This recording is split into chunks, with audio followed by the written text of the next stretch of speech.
Mulai. Start. Istirahat, dapat, gerak. Oh baik teman-teman, gimana kabar kalian pada hari ini? Baik.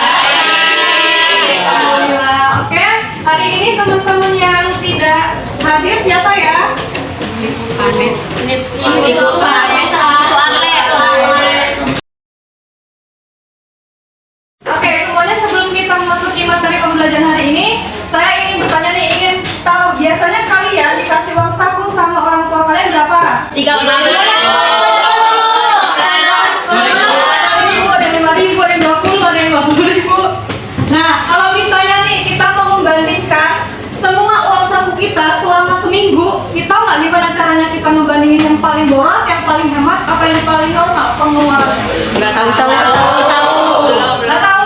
Kita bisa menggunakannya dengan kuartil. Jadi kuartil ini metodenya seperti tadi, mengetahui siapa yang paling boros, siapa yang paling hemat, atau yang paling normal untuk pengeluaran harian selama seminggu. Selanjutnya manfaatnya yaitu, misalnya kalian udah tahu nih nilai ulangan matematika kalian. Jadi kalian bisa tahu itu kalian itu lolos atau enggak, tidak hanya KKM, tapi kalian juga bisa tahu kalian berada di nilai di tengah-tengah, di batas atas atau malah di batas bawah. Oke. Oleh karena itu kita akan mempelajari kuartil. Yang pertama, kita akan mempelajari menentukan jangkauan data. Yang kedua, menentukan kuartil 1, kuartil 2, dan kuartil 3. Yang ketiga, kita akan menentukan jangkauan interkuartil atau yang disebut dengan IPL. Dan yang keempat, kita menganalisis data dengan penyebaran data melalui IPM. Oke teman-teman, selanjutnya kita benar kok kuartil. Ya, pertama lihat dari kuartil 2 ada satu, di 2 ada 3. Kuartil 5 disebut dengan kuartil bawah atau batas bawah. Selanjutnya ada median, di 2 sama dengan median atau batas tengah. Di sini ada kuartil 3 atau kuartil atas atau batas atas. Rumus kuartil 1 sama dengan 1/4 dikali N plus 1. Selanjutnya kuartil 2 sama dengan 1/4 dikali N plus 1. Kuartil 3 sama dengan 3/4 N plus 1. Apa jadi 1/4 Ayo, ada 8. Tapi ada 8. Ada 2, ada 7, ada 8,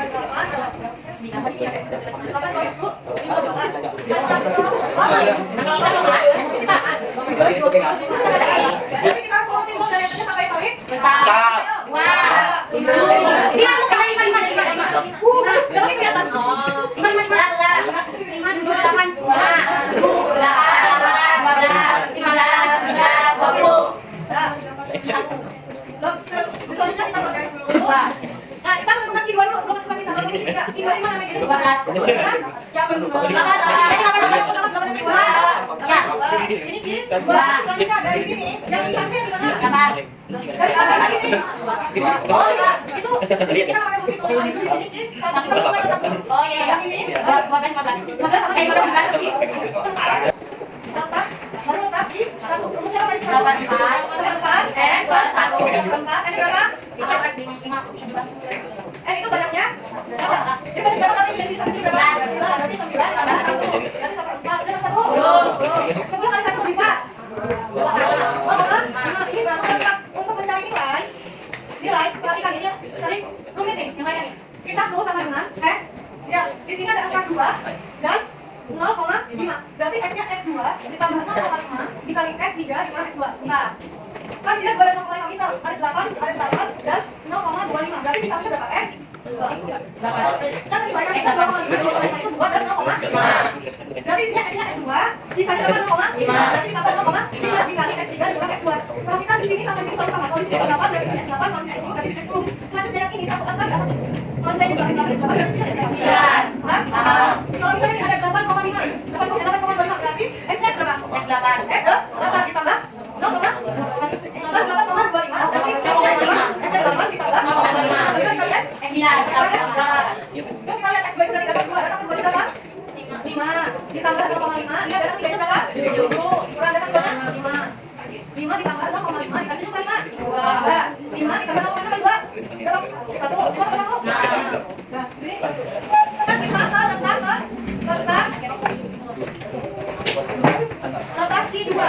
Rumus di 2 apa tadi? Setengah. N plus 1. Di 2 sama dengan setengah N lagi. Tambah sama 1. Berarti di 2 sama dengan 5. Berarti tadi kan bulat yang tidak ada koma. Maka untuk nilai di 2-nya berarti di 2 sama dengan X 5. Yang plus dan 12.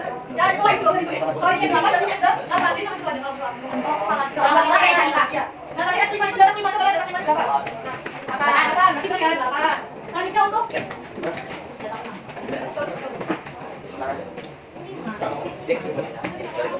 letak Q3, rumus Q3 itu apa? 3 plus 1. Q3 sama dengan 3 plus 4. 9 tambah 1 10. 3 kali 10. 4. 70 bagi 4 7,5. Ya 7,5.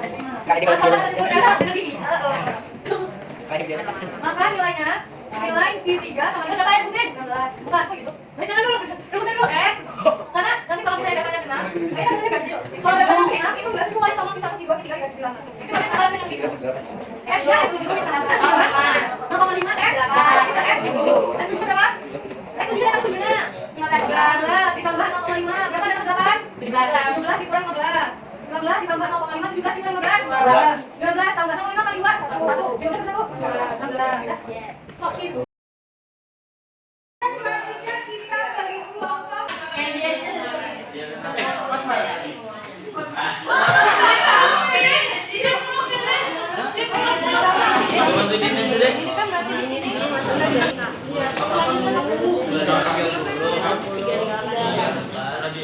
Karena dia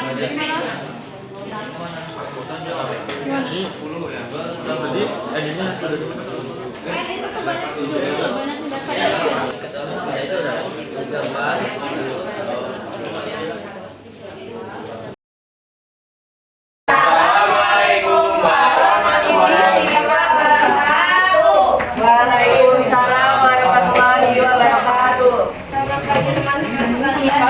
Kami di sini mempresentasikan hasil jawaban kami pertama kita dikasih data itu sebenarnya kita berhasil dapetin nilainya 30 duanya kita mendapatkan nilainya 38.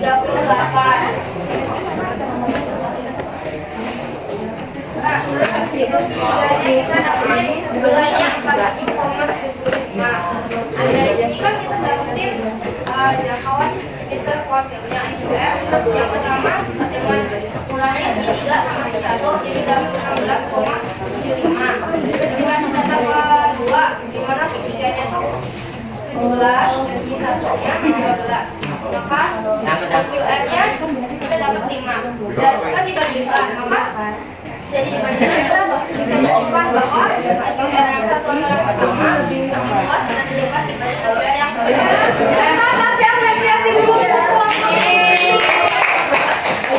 Baik, saya perjelas dulu yang bagian yang sering kalian salah bahwa rumus setengah, seperempat, dan 3/4 itu baru rumus letak kuartil, belum mencapai nilai kuartil.